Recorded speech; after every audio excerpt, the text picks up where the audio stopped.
Sampai kau ngomong duitmu kuatir entong, duitmu entong. Tapi nek kowe ramen mandi lillahi ta'ala, insyaallah digenteni 10 kali lipat dari Gusti Allah. Suruh pagi suruh masak sama istrinya kan, sama ini. Pokoknya saya mau aja lah, yang penting saya dikasih makan aja lah intinya mah.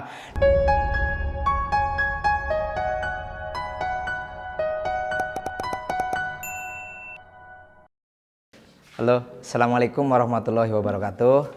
Perkenalkan, nama saya Zamrohudin, dipanggil Mas Gojam, yang terkenal Mas Gojam. Saat ini saya usaha di bidang sablon kaos, mau itu jaket, kaos, celana, pokoknya persablonan lah kurang lebih kayak gitu. Saya bertempat tinggal di Jalan Haji Basori nomor 37, tepatnya di dekat SMA 18, daerah Babakan Ciparai, belakang Citylink. Jadi di situ aku pertama meng Bandung tahun 90 kurang lebih. Aku meng Bandung karena muslim, berdua sama muslim, teman satu geng lah ceritanya. Begitu meng Bandung, aku mau kerja di Bandung sama muslim. Ternyata waktu mau kerja di Bandung, karena basicnya saya tadinya udah kursus jahit dulu, akhirnya saya ke Bandung sama muslim. Begitu ke Bandung, saya mau kerja di jahit. Saya pertama langsung ke Kiara Condong, langsung ke rumahnya Mas Jailani. Nah, tuh sama-sama tuh Mas Jailani tuh. Terima kasih Mas Jailani. Akhirnya ke Mas Jailani, cari kerja kemana-mana, yang keterima si muslim. Satu. Mas Gojam enggak? Saya belum keterima. Begitu saya belum keterima, akhirnya saya kesana sini bingung. Dan saya dengar, saya punya saudara, kakak saya, Mas Wardoyo. Itu sablon poster. Akhirnya saya kesana.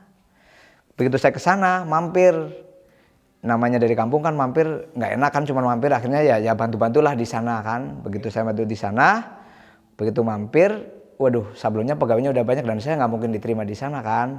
Akhirnya cuma saya ngendong, nggak tahu seminggu atau 2 minggu lah yang itu saya ngendong. Waktu itu ya suruh bantuin apa-apalah gitu kan, bantuin apa-apa, pagi suruh masak sama istrinya kan, sama ini. Pokoknya saya mau aja lah, yang penting saya dikasih makan aja lah intinya mah. Dikasih makan, udah di situ. Akhirnya udah gitu si kebetulan si Mas Wardoyo kan di bidang poster dan saya bantu istrinya. Udah seminggu saya cari kerja lagi, saya nggak dapet. Begitu saya nggak dapet, akhirnya kan saya bingung kan, saya mau pamitan pulang. Mas, saya mau pulang lah, soalnya ada bingung atau saya kalau nggak kerja, sementara uang saku saya udah menipis. Kebetulan istrinya lagi hamil muda. Akhirnya saya ngomong, udah kamu bantuin si Mbak aja, nggak usah pulang, ngomong gitu.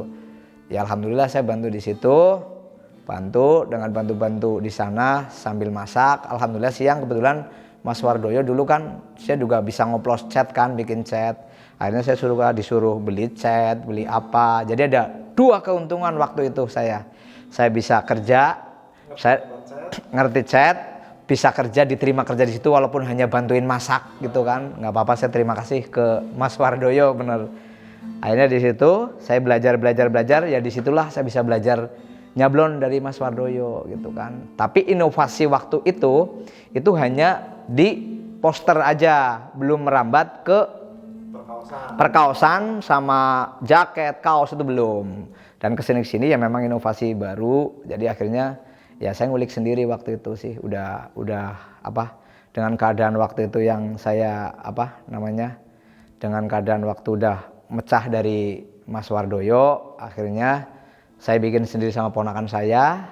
Dan disitulah saya bisa belajar sablon. Tapi intinya belajar sablon dulu di Mas Wardoyo sih.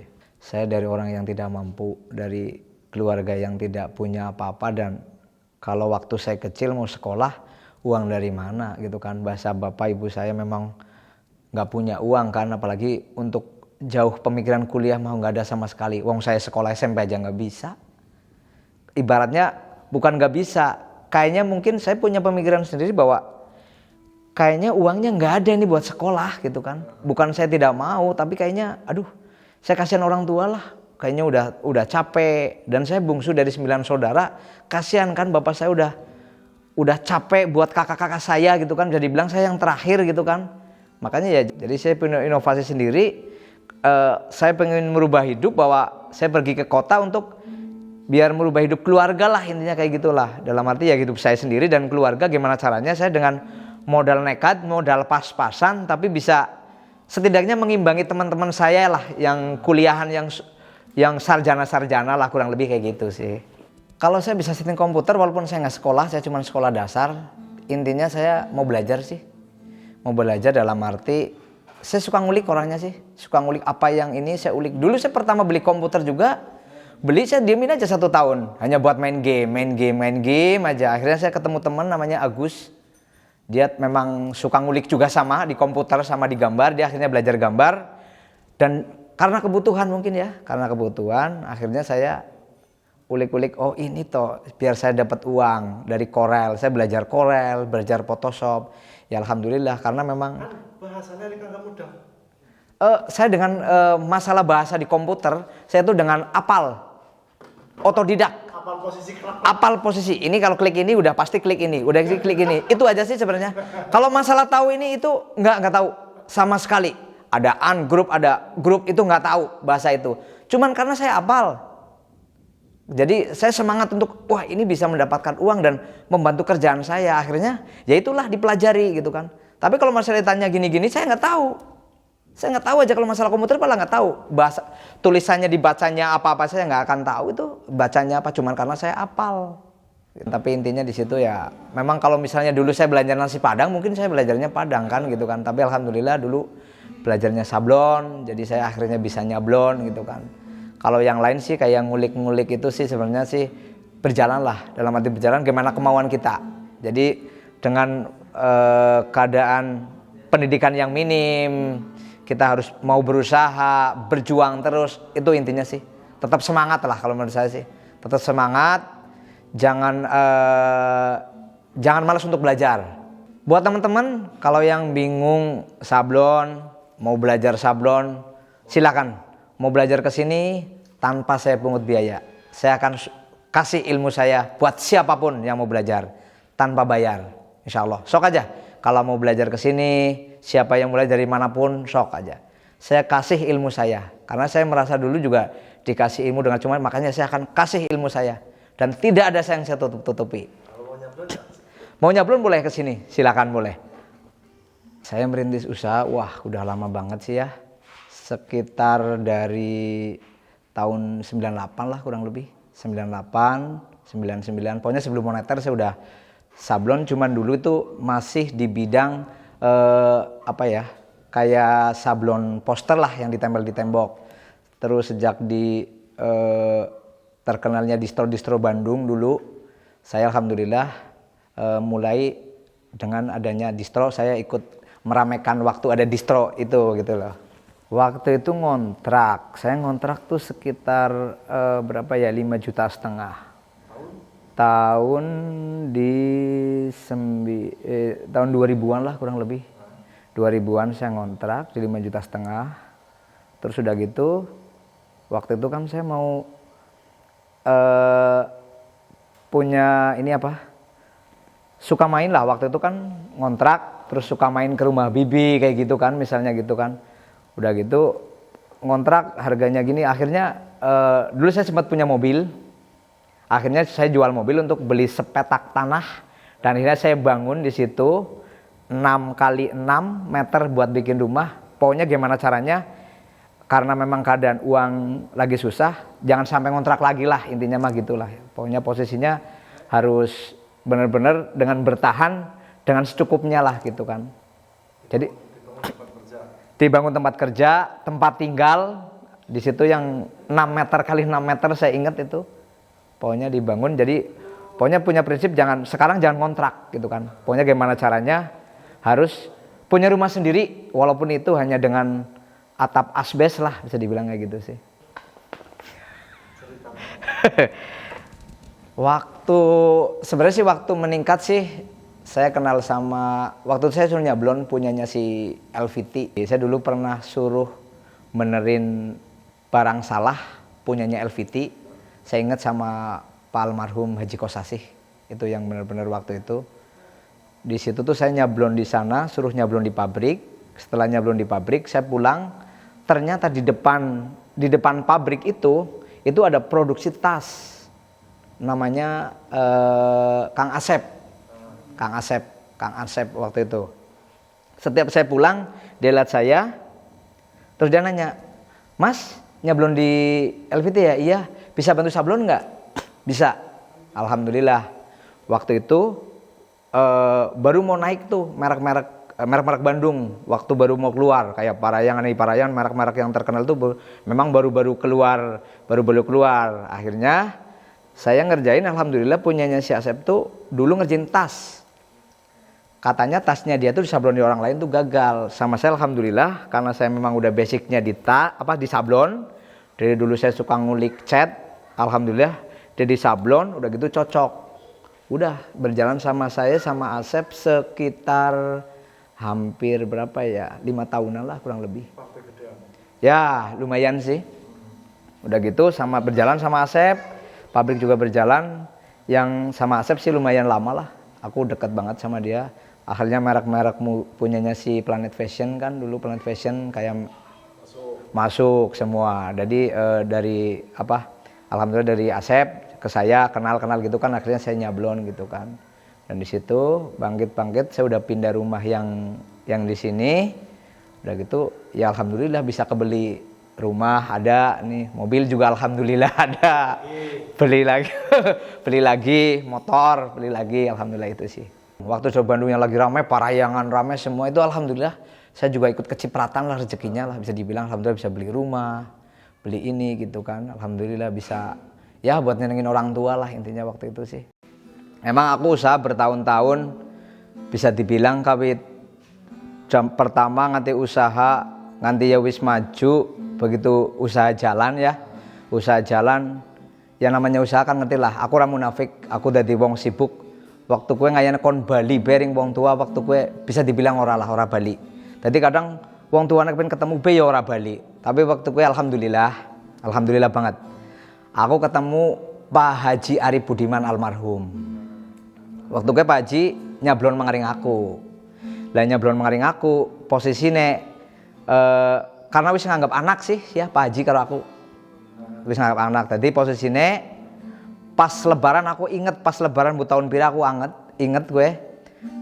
Aku anak tagihan ke Pak Haji. Nah aku dipanggil sama Pak Haji. Dipanggil sama Pak Haji. Jam ngene ki anak tagihan nek. "Oh iya Pak Haji." Lah aku mau Pak Haji. Begitu Pak Haji takon. "Kepriyen sehat keluarga?" "Alhamdulillah." Sehat kabeh keluarga. Wong tuane juga sehat gue. Lah terus akhirnya aku nang kono berdua karo si Jack waktu nang Pak Haji. Lah begitu nang ring kono Pak Haji takon, "Sehat keluarga?" "Ya alhamdulillah Pak Haji sehat." Lah akhirnya si Pak Haji takon, "Awe apa mengaring wong tuamu?" Gue. Lah aku bingung ditakoni awe apa kan bingung. Posisinya bingung ya bingung lah, ilmune urung tekan ilmu seno. Akhirnya ya tak kowe duit karo ketok. Oh lah kowe bodoh temen ya, ora denger apa-apa. Kat ben kura wae masalah tok karo wong tuane. Lah akhirnya nang kono nyong terus takon kesimpulan lagi mainnya keprian Pak Haji aku. Gue. Begitu nang kono terus tetidokna. Kowe nek garep kepengin aweh mang wong tuamu min sing kelingan sing insyaallah barokah sing dadine manfaat. Wong tuamu jel di umrohna apa dikaji kenalah. Nah waktu gue aku bingung dikaji kena kan, duh lagi keprian ya wis kaji kena bae. Kok wong tuaku loro karo mertuaku sing tak umrohna. Lah Pak Haji nyong bingung meneng nyong wis do maning. Kowe duwite kuatir entong apa? Lah nyong kan bingung. Ya wong duit ya ndong anu yang kontong. Kowe nek kuatir entong duit muntong. Pak Haji ngomong kayak gue. Pak Haji Arif Budiman wis almarhum siki. Sampai kowe ngomong duitmu kuatir entong, duit muntong. Tapi nek kowe ramen mandi lillahi ta'ala, insyaallah digenteni 10 kali lipat dari Gusti Allah. Lah aku wis bingung maning gue waktu gue.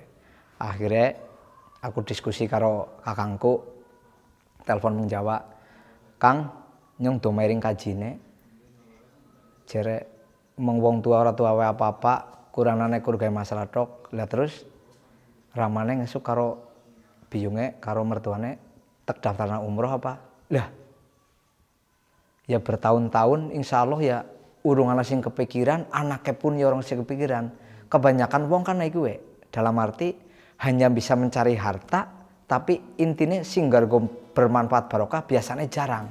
Nyuwun sewu. Sing tuku mobil anu saking pintere, tuku mobil, tapi kadang nggo wong tua karo sing nggo yang daftar haji contohnya kayak umroh, biasanya urung bisa. Ya memang sih gue ya nyuwun sewu urung kebuka sih ya. Tapi emang apapun bentuk kebuka karorane kan gue dilalai ya kang Gusti Allah mening. Duit 1 juta tenggo daftaraken kakak wong tuaku karo mertuaku entong 80 juta lah nggo abrung-abrung anang-anang kabeh. Setelah daftaraken sisa 20 juta tek nggo usaha maning. Nyus ngomong bojone iki duwite alhamdulillah sisa lebih tek nggo merintis maning nggo usaha maning. Lah akhirnya begitu nggo usaha maning tek buktikna jel omonge kajine.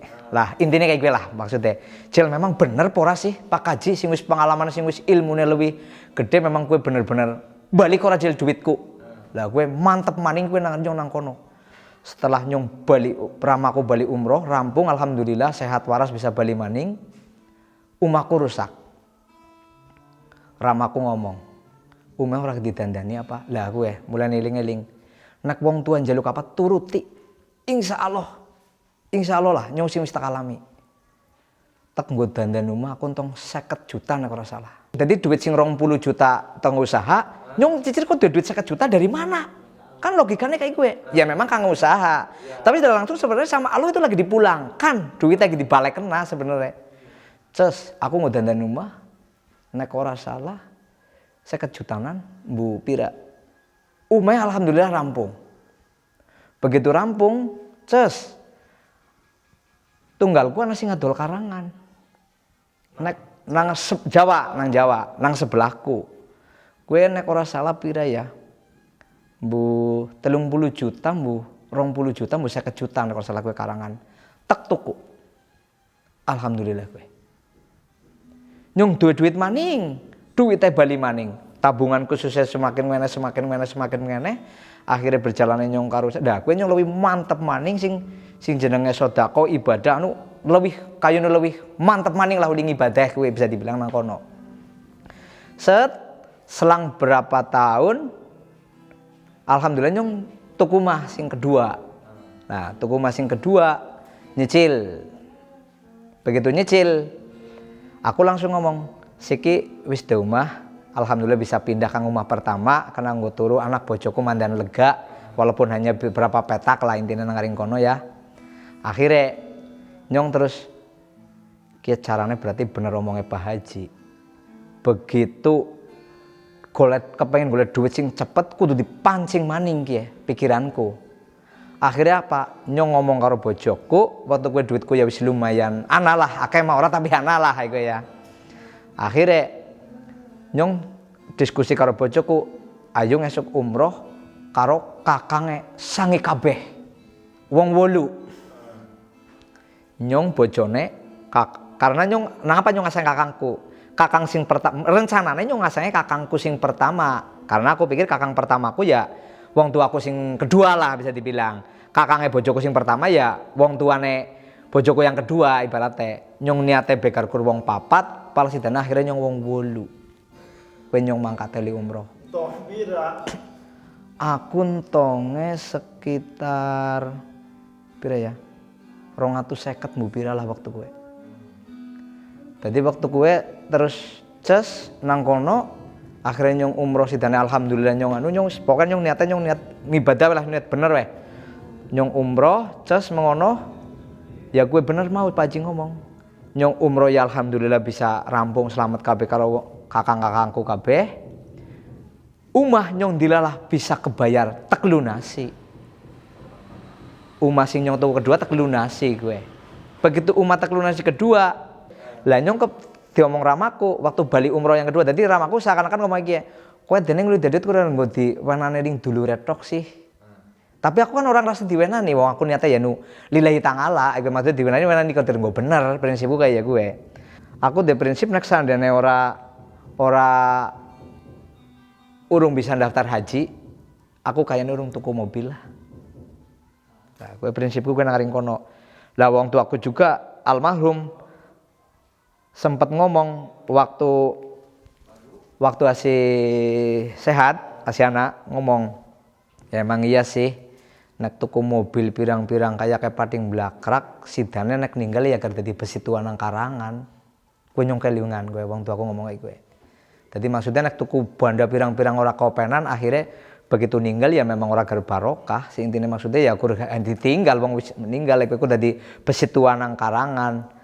Akhirnya ces mengono, ces aku diberi bapak nyong ora tuku mobil, lah alhamdulillah rezeki nyong daftar haji.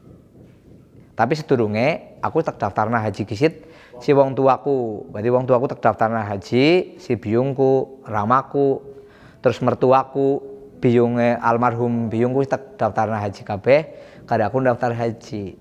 Itu daftar haji, alhamdulillah asih de duit bae. Aku tuku mobil. Kowe ceritanya kayak gue.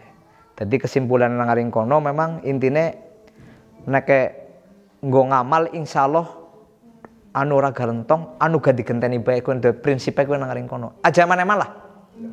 Aja maneman bahwa bisa dibilang kayak entongna duitmu ngibadah ora apa-apa. Insyaallah lah. Asal diparingi sehat karo anu masa ora duwite gar bali maning karo diparingi sehat. Kowe intine nang aring kono. Nyatane tekan sih bertahan alhamdulillah. Asin de duit, bisa tuku motor, anak bisa tuku motor, beberapa motor lah gitu. Motornya pira kan aku di dalam motornya akeh banget pira di dalam. Nek motorku KB15. Aku seneng motor-motor tua. Saya motor tua ke motivasi kang ngaring disit waktu asin nom. Aku pernah nang Solo kan. Begitu aku nang Solo, ya Allah, aku sih kerja. Posisinya aku kerja, gampangannya sih sepeda ya bisa yang main. Motor be mungkin kan orang ketuku kan. Akhirnya nang kono aku dua pemikiran bahwa balas dendam mau ora sebenarnya ya. Di saat aku duit, aku ben tau kepenginin duwe Grand Buntung Grand 91 agi nyong nang Solo. Aku akhirnya alhamdulillah nyong duwe Grand. Rika tukune tahun pira? Kue Grand tukune wis lumayan suwe sih ya.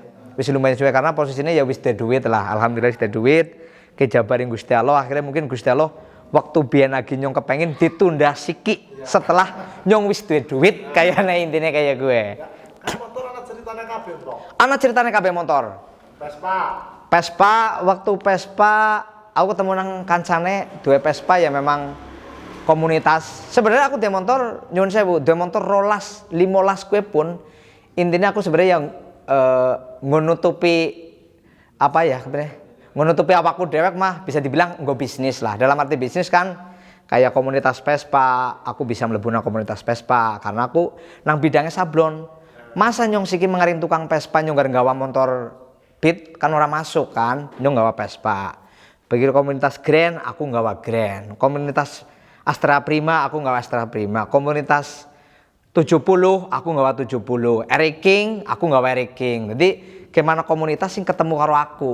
Gue pada gawe ni kaos ya. Pada gawe ni kaos kan intinya menguntungkan aku juga, gue. Jadi di saat uli tuku motor akeh gue nggo pembelaan dirine walaupun gue sebenarnya ya hambur duit tapi intinya ngonang kono lah. Dalam arti nggo bisnis lah. Sifat terjangnya ngonang kono lah intinya kayak gue. Jadi intinya tetap siji wong tua lah ya. Wong tua gue tetap kudu dihormati, intinya diayomi bener-bener dihormati banget lah wong tua siji. Semangat gue tetap ngibadah sholat aja nganti kelalen. Gue penting banget gue pokoknya. Gue sholat aja nganti kelalen. Kalau tetap semangat walaupun ya gue keadaan mau dengan keadaan sing kayak aku ras sekolah hanya tamatan SD. Tapi insya Allah aku berusaha untuk bisa ngimbangi. Intinya mah ada kemauan, semangat pasti bisa. Insya Allah kayak gue. Kurang lebih kayak gue lah. Di saat pandemi anak baik sih. Maksudnya anak baik dalam arti mungkin sing wong nggak pesen Pesen-pesen anu kan sekarang ditunda. Dalam hal ditunda mungkin posisinya kan ya mungkin nggak pesen kayak pabrik juga tutup. Tapi sing paling anu sih sebenarnya kang atine dewek lah. Maksudnya atine dewek dalam arti memang kudu akeh bersyukur. Nomor kosong lah. sablon pernah kosong, tapi nek aku selalu tek nikmati untuk misalnya aku kosong kan wong aku ora seneng diem. Apa tenggo nyapu-nyapu, apa tenggo bersih-bersih motor apa. Jadi men ora jenuh. Jadi ora terlalu ngelantur pikirane. Tapi intinya naring kono aja nganti bahwa kita terpuruk dengan keadaan pandemi, jangan. Tetap kudunya tetap semangat baik, cari inovasi kepriye carane di saat pandemi nyong kudu tetap berjalan karena makan itu tetap kudu makan kan. Makan anak bojo kudu apalagi pegawai kan kudu tetap dibayar. Jadi tetap gue kudu duwe inovasi kepriye carane dengan izin Allah lah intinya kudune ya tetap semangat bareng di saat sepi jenuh apalah ya cari kesibukan sing kira-kira positif lah intinya menang ring kono. Matur nuwun cukup sekian intine kabeh mau gue ceritaku mudah-mudahan dijiot sing apik kek. Aku intinya nangaring kene ya nuragar pamer intine wis terjadi nangaring aku wis tak alamin nangaring aku mudah-mudahan sing urung kelingan wong tua ya sing ndang mudah-mudahan sing cepet kelingan wong tua dalam arti kelingan ya kelingan sing bener-bener kelingan wong tua gue memang harga mati lah bisa dibilang kayak gue. Jadi nek kanda-kandaku mudah-mudahan sing ana hikmah silakan dijiot wonten sing ora ana ya nangkane munyong intine nura pamer mudah-mudahan sing bisa diambil hikmah lah diambil sing apik-apik kayak lah gue intinya kayak gue sing ora apik aja tinggo ayo gue mudah-mudahan cukup sekian terima kasih wassalamualaikum warahmatullahi wabarakatuh.